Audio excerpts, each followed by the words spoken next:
Alam ka na ka, Angel? There's a rumor going around Brighton na Angel won't be here anymore next school year. So, today might be her last day. Sa bagay, bakasyon na. Well, if she rejects you, you can just work on her new album. I'm sure maganda yung masusulat eh, kasi heartbroken ka. Hey, I'm just joking, I'm joking. Ikaw ang manok ko, Miguel. Puro kakalokohan, no? But, seriously, sa tingin mo may pag-asa ako?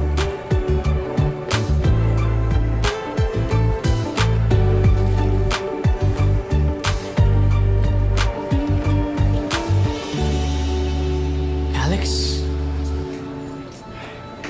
Are you waiting for someone, Miguel? Waiting for Angel. I see. Nauna ka lang. Pero hinihintay ko rin siya.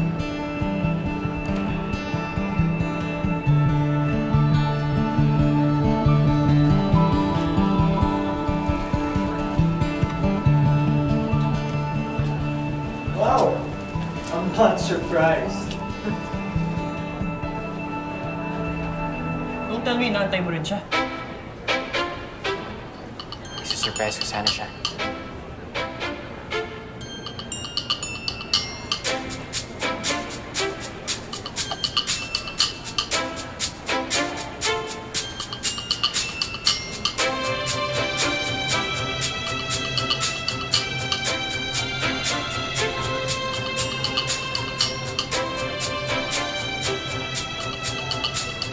Angel! Miguel, Alex, Zion. Ano ginagawa niyo dito? Angel, totoo bang aalis ka na sa Brighton? Sorry, Angel. Hindi ko rin alam kung paano nila nalaman. Pero promise, wala akong pinagsabihan. Nalaman ko rin sa mga teachers. Angel, pwede ba bago ka umalis, mag-usap muna tayo? May sasabihin lang ako sa'yo. Angel, ako rin. May kailangan ako sabihin sa'yo. Angel, magsasabihin mo rin ako sa'yo. Guys, look! San Miguel, Alex, and Zion. Look at them. Kaya nga, 3 flowers for Angel. Wow. Paul, don't tell me ngayon na sila aamin. Aamin na sila? Here, these are for you. Para sa'yo ito, Angel. Para sa'yo. Ano ba talaga yung sasabihin niyo? Angel, gusto kita. Gusto rin kita, Angel! And I don't care kung gusto ka ni Miguel. I can fight them one-on-one. Hindi lang sila ang humahanga sa'yo, Angel. Pati ako. Matagal na kitang gusto. Miguel, Alex, Zion. Pwede ba next time na lang tayo mag-usap? Kailangan ko lang umuwi. Marami pa akong ibig. Angel! Okay lang ako. I got you. Okay lang ako, Alex. guys. Thank you. Tao mo na si Angel. You let her go! Alalain ko siya. Just give her space. Pwede ba bitawan niyo ako? Kung alam niyo lang kung gaano kalaki yung problema ko ngayon. Kailangan ko munang mapag-isa.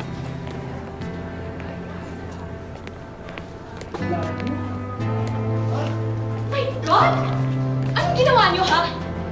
Clearance day today, pero mas inuna niyo pa yung clearance ng feelings niyo.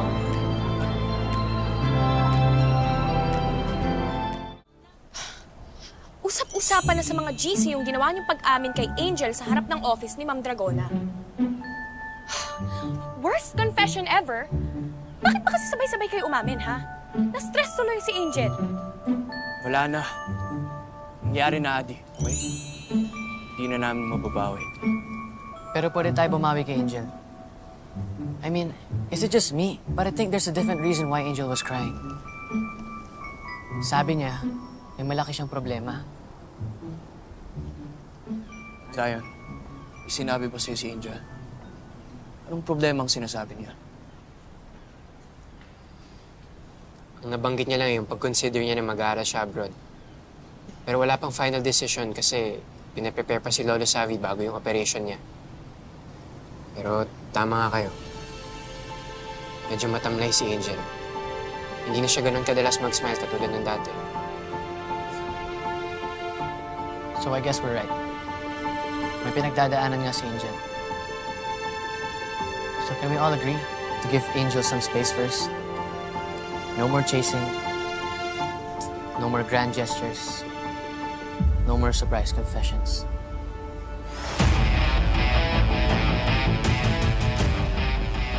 Kailangan muna nating malaman kung ano yung problema ni Angel. Para matulungan natin siya. Yun muna yung focus natin. Siya muna. Paano natin gagawin yun? Where should we start? Mag-chill muna kayo. Ako na magme-message kay Angel. Kulit niyo rin kasi.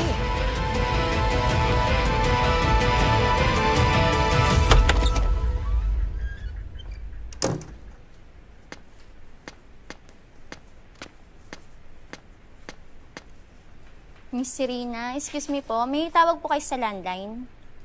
Okay, sandali.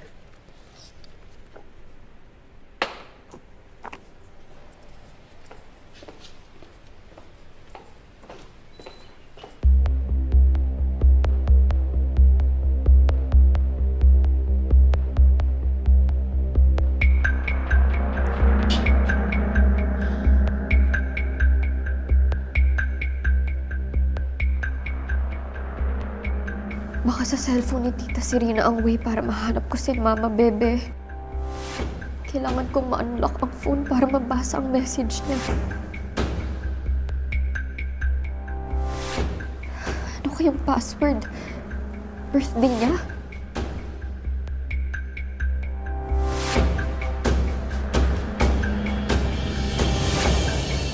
Anong ginagawa mo? Ikaw, pakialamera ka talaga eh, no?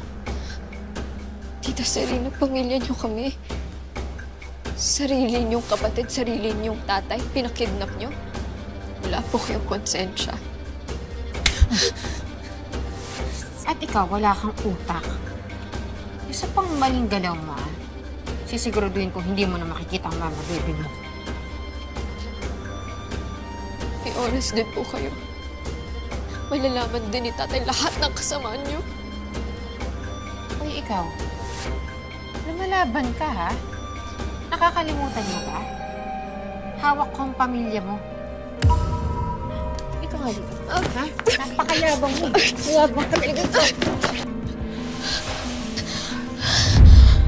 Ayan. Gusto mo dagdagan ko pa yan? Serena!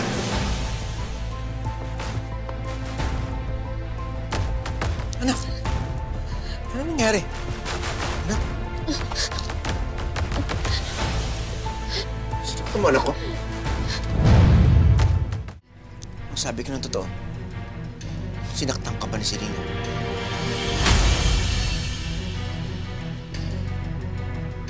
Hindi po.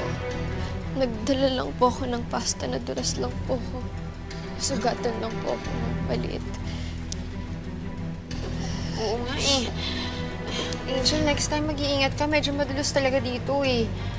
Pero salamat sa pasta ha. Alam mo, may first aid kit ako. Gusto mo?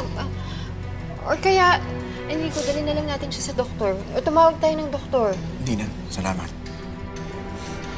Anak, papatawag ko si Dr. Jimenez ha, para matindihan sugat mo. Hindi na po. Okay lang po ako. Huwag na po kayo mag-alala.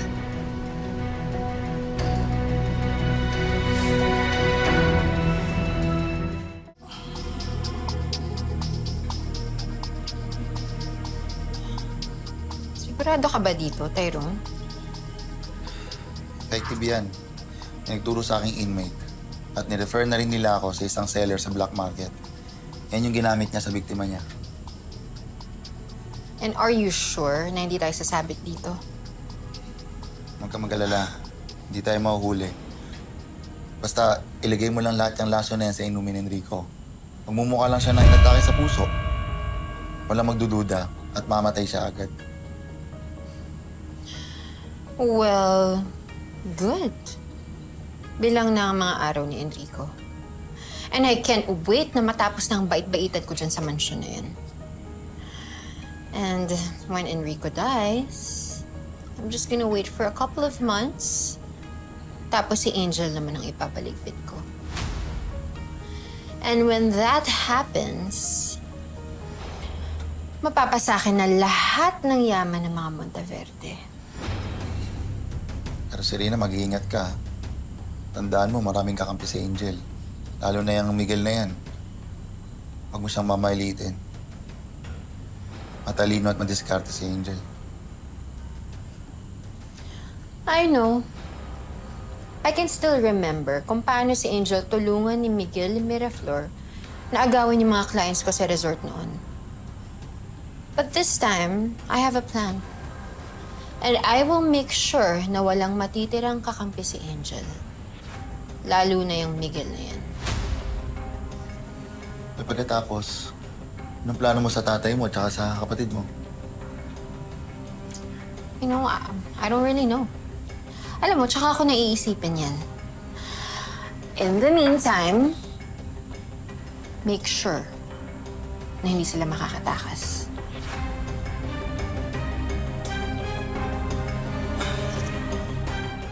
Wag na, wag na, wag na.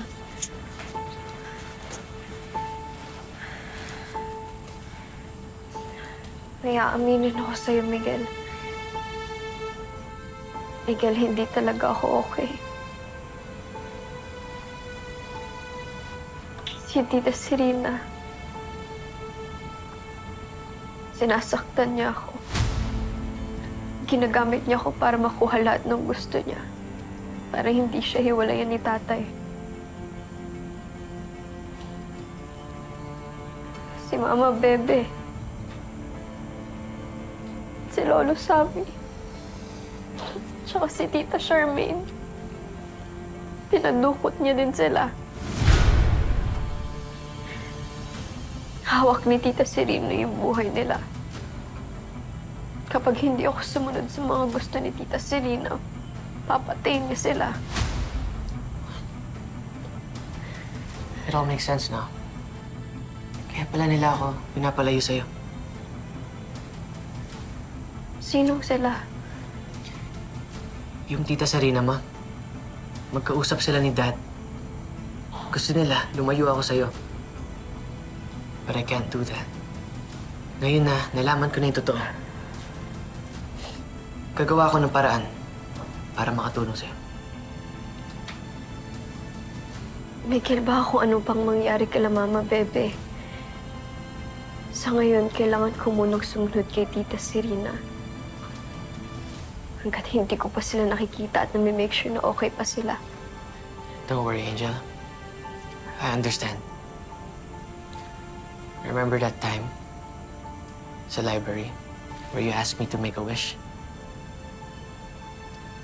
Sad na hindi pa yun nagkatotoo.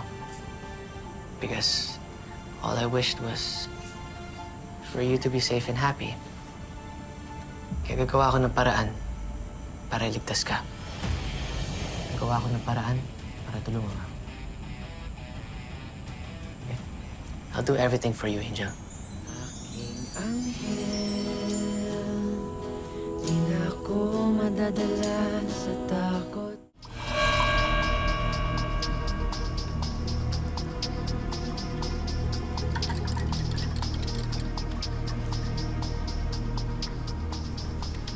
Sandy, Yes po, Miss Serena. ikaw na mag-serve nito sa serve.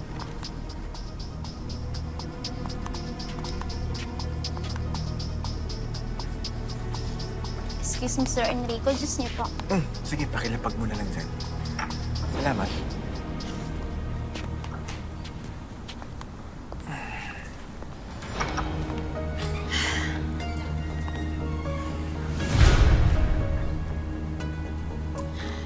Mukhang busy ka sa trabaho, ah.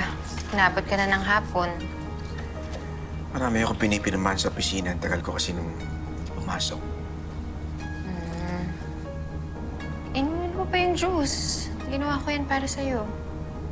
Para maligpit ko na.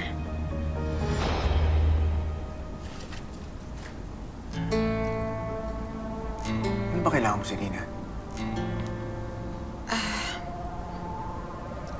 Alam kong masama pa rin yung loob mo sa akin. Pero maasa ako na magkaayos pa rin tayo. nakausap ko na rin si tatay. Gusto ko lang din magpasalamat. Kasi syempre, despite everything, hindi mo pa rin ako pinalayas. Sa totoo lang, Serena, hindi ako natutuwa na makikita kita. Sinunod ko lang gusto ng anak ko, kaya ka nag-stay dito.